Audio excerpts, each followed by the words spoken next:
Hello public, কেমন আছো সবাই? আশা করি অনেক ভালো আছো। ভালো থেকো, সুস্থ থেকো। যাই হোক, আজকে আমার ছেলের জন্ম হওয়া ৩৫ দিন হয়েছে। তো আজকে ৫-৬ দিন থেকে যাওয়া হয়নি। তো আজকে হঠাৎ ভাবলাম দেখা করে আসি। তো বেরিয়ে পড়লাম আমি এখন বাসে। তো ইতিমধ্যে চলে এলাম উম্মুরপুর। তো পকেট পুরো ফাঁকা, একদম ক্যাশ নেই। তো এখানে এটিএম থেকে কিছু ক্যাশ তুলে নিব।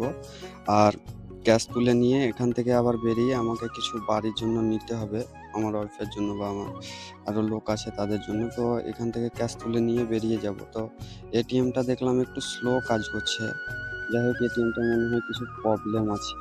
নাহলে এত স্লো কাজ করে না। অন্যান্য এটিএম যেমন ফাস্ট কাজ করে। তো এটা অনেকক্ষণ টাইম লেগে গেল। তারপর ওখান থেকে টাকা তুলে নিয়ে বেরিয়ে রওনা দিলাম এখন ফলের দোকানের দিকে। আর হ্যাঁ, এটা হচ্ছে উম্মুরপুর।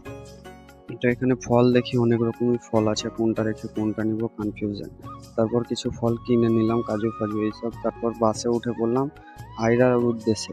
তো এখান থেকে সোজা চলে যাব আইরা। আর আমার বাড়ি থেকে টোটাল ৪১ কিলোমিটার আমার শ্বশুর বাড়ি। তো ওখান থেকে বেরিয়ে সোজা চলে এলাম আইরা মোড়ে। তো আইরা মোড়েও টোটোতে উঠে পড়লাম।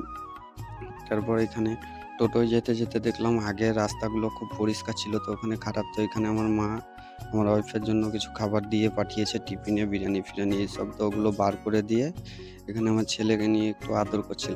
তো আমার ছেলে দেখে আমি নিয়েছি, তো চোখ খুলে একটা চোখ খুলে দেখছে বিশাল, একদম ৩৫ দিনের ছেলে। তো মনে হয় না ৩৫ দিন ছেলে।